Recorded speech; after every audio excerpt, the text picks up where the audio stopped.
In der Dunkelheit der Nacht wurde das STARS-Team in den Wald außerhalb von Raccoon City geschickt, um nach vermissten Kollegen zu suchen. Sie hatten keine Ahnung, was sie erwartete. Was sie fanden, war ein altes, verfallenes Herrenhaus, das von Zombies und anderen monströsen Kreaturen bevölkert wurde.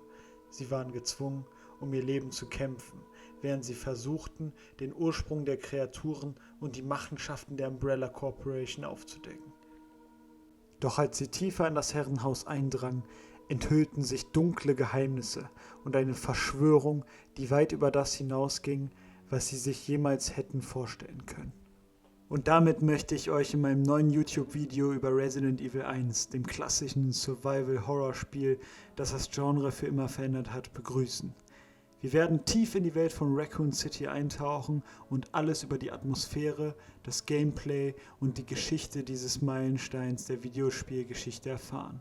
Und ich werde die Frage beantworten: Was macht Resident Evil 1 so besonders?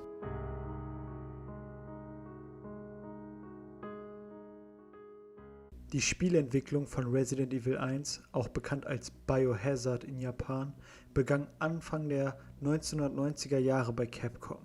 Das Spiel wurde von Shinji Mikami als Game Director geschaffen und war eines der ersten Survival-Horror-Spiele seiner Art. Zu Beginn der Entwicklung sollte Mikami ein Remake von Sweet Home, einem Horror-Adventure-Spiel, das 1989 für den NES veröffentlicht wurde, erstellen. Er hatte jedoch Schwierigkeiten, die Rechte an dem Spiel zu erwerben und beschloss stattdessen, ein neues Spiel mit ähnlichen Elementen zu entwickeln. Mikami hatte die Idee, ein Spiel zu entwickeln, in dem die Spieler in einem geschlossenen Raum eingesperrt sind und um ihr Leben kämpfen müssen. Er wollte, dass das Spiel eine düstere, gruselige Atmosphäre hat und dass die Spieler Entscheidungen treffen müssen, die Auswirkungen auf das Gameplay haben. Resident Evil 1 wurde für die PlayStation 1 entwickelt und 1996 veröffentlicht. Es wurde zu einem großen kommerziellen Erfolg und das Survival-Horror-Genre hat dies maßgeblich geprägt. Das Spiel hat zahlreiche Fortsetzungen, Filme, Romane und andere Medien hervorgebracht und ist ein wichtiger Teil der Videospielkultur geworden. Ich finde, Resident Evil hat die Gaming-Landschaft hauptsächlich durch 3 Eigenschaften, die das Spiel ausmachen, geprägt: die Atmosphäre, das Gameplay und die Story.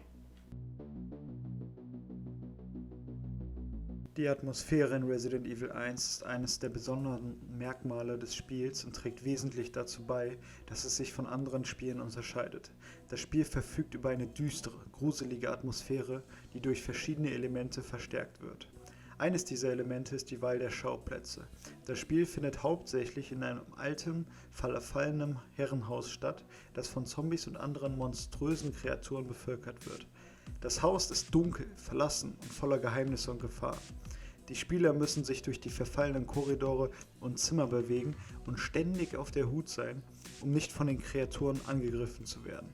Ein weiteres Element, das zur Atmosphäre beiträgt, ist die Horrormusik. Die Musik ist düster und intensiv und passt perfekt zu den gruseligen Schauplätzen und Kreaturen. Sie hilft, die Spannung aufrechtzuerhalten und die Spieler in Angst und Schrecken zu versetzen. Außerdem ist das Sounddesign für ein solch altes Spiel einfach heftig. Ich meine, die meisten, die das Spiel schon mal gespielt haben, erinnern sich an den Sound der Schritte oder wie sich die Türen anhören. Schließlich sind auch die Kreaturen selbst wichtig für die Atmosphäre des Spiels. Sie sind monströs und gefährlich und tragen dazu bei, dass das Spiel für die Spieler unheimlich und beängstigend ist. Die Kreaturen sind das Ergebnis von Experimenten, die von der Umbrella Corporation durchgeführt wurden, und sie sind teilweise mutiert und verformt. Sie bewegen sich langsam und bedrohlich und sind schwer zu töten. Die Spieler müssen sich ihnen stellen und sie bekämpfen, wenn sie das Haus verlassen wollen. All diese Elemente tragen dazu bei, dass Resident Evil 1 eine düstere, gruselige Atmosphäre hat, die es von anderen Spielen unterscheidet.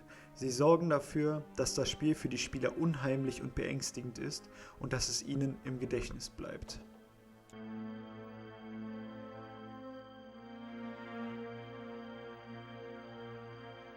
Wir können uns alle, jedenfalls die das Original Resident Evil gespielt haben, an die Tank Controls erinnern. Aber das Gameplay wurde durch viel mehr geprägt als nur die Steuerung. Das Gameplay von Resident Evil 1 besteht hauptsächlich aus Erkunden, Rätseln lösen und Kämpfen gegen Kreaturen. Die Spieler müssen das alte, verfallene Herrenhaus erkunden und sich durch die verfallenen Korridore und Zimmer bewegen. Sie müssen Rätsel lösen, um Türen und andere Hindernisse zu überwinden und Fortschritte im Spiel zu machen. Diese Rätsel können alles von einfachen Knobelaufgaben bis hin zu komplexeren Schalterrätseln reichen. Die Kämpfe gegen die Monster der Spencer-Mansion sind nicht von actionreichen Szenen geprägt. Ganz im Gegenteil.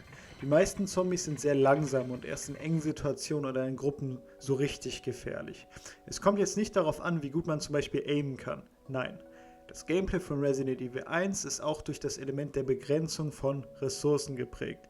Die Spieler haben nur begrenzte Munition und Heilmittel zur Verfügung und müssen sorgfältig darüber entscheiden, wann und wie sie einsetzen. Sie müssen auch entscheiden, ob sie Gegenstände aufheben oder wegwerfen, da sie nur begrenzten Platz in ihrem Rucksack haben. Für mich ist auch ein Riesenteil des Resident Evil Gameplay-Zykluses diese Trips, die man von den Safe Rooms aus macht. Es sind nämlich nicht nur Ressourcen wie Munition oder Heilmittel beschränkt. Auch das Speichern wird durch einen verbrauchbaren Gegenstand, das Farbband für Schreibmaschinen, begrenzt. All diese Elemente tragen dazu bei, dass das Gameplay von Resident Evil 1 taktisch und spannend ist und die Spieler dazu zwingt, Entscheidungen zu treffen, die Auswirkungen auf das Gameplay selber haben. Sie sorgen dafür, dass das Spiel für die Spieler herausfordernd und unterhaltsam bleibt.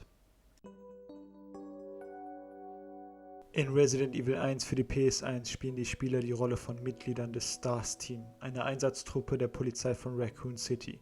Dabei schlüpft man entweder in die Rolle von Jill Valentine oder Chris Redfield. Amerikanischer könnten die Namen auch nicht sein. Das Spiel beginnt, als das Team auf der Suche nach vermissten Kollegen in den Wald außerhalb der Stadt geschickt wird. Dort werden sie von mutierten Tieren angegriffen und müssen um ihr Leben kämpfen. Nachdem sie in ein altes Herrenhaus fliehen, stellen sie fest, dass das Haus von Zombies und anderen monströsen Kreaturen bevölkert wird. Während sie versuchen, aus dem Haus zu entkommen, müssen die Spieler Rätsel lösen, Gegenstände sammeln und sich gegen die Kreaturen zur Wehr setzen. Sie erfahren, dass das Haus von der Umbrella Corporation, einem mächtigen und skrupellosen Pharmaunternehmen, genutzt wurde, um biologische Waffen zu entwickeln. Die Kreaturen, denen sie begegnen, sind das Ergebnis von Experimenten, die schiefgelaufen sind. Während sie versuchen, den Ursprung der Kreaturen und die Machenschaften der Umbrella Corporation aufzudecken, enthüllt sich, dass ein STARS-Mitglied, Albert Wesker, in Wahrheit für das Unternehmen arbeitet und die Ereignisse inszeniert hat, um das STARS-Team zu vernichten und die Experimente auf die Probe zu stellen. Am Ende des Spiels müssen die Spieler Wesker und den mutierten Bosscharakter Tyrant bekämpfen, um zu überleben und die Stadt vor der Ausbreitung der Seuche zu retten. Natürlich waren damals auch schon komplexe Geschichten im Gaming vertreten. Ich meine, zur selben Zeit kam der erste Metal Gear Solid raus und die Story von dem Spiel ist weitaus komplexer als von Resident Evil. Doch der Twist mit diesem Untergrundlabor war so ikonisch, dass es bis heute noch ein Markenzeichen von Resident Evil ist. Für mich ist es auch ein prägnantes Merkmal von Resident Evil, dass die ganzen Geschehnisse durch verständliche, menschliche Erklärungen erläutert werden. Was meine ich damit? Also, die Kreaturen in Resident Evil sind ja nicht einfach Geister oder Mutanten, die aus der Hölle kommen. Nein, die Kreaturen sind durch biologische Experimente entstanden, die gezielt durchgeführt wurden, um grässliche und brutale Monster zu schaffen. Wieso das Ganze? Weil ein geldgieriger Pharmakonzern Kohle machen wollte. Das sind alles sehr reale Themen und Hintergründe, die für mich glaubhaft sind. Auch wenn die Erklärungen an sich fernab von der Realität sind. Hoffe ich zumindest.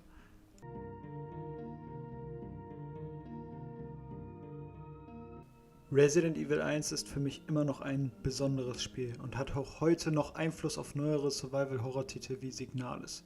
Wenn ihr das Spiel bis heute noch nicht gespielt habt, empfehle ich es euch nicht entgehen zu lassen. Es gibt tausende Möglichkeiten, das Spiel heute noch zu spielen. Vom genialen Remake bis hin zu Emulatoren. Wenn euch das Video gefallen hat und ihr mehr Video-Essays über Spieleklassiker oder auch Interesse an Mangas habt, lasst doch ein Abo und ein Like da. Das zeigt mir, welcher Content gut ankommt und welcher nicht. Ich wünsche euch noch einen schönen Abend und macht's gut.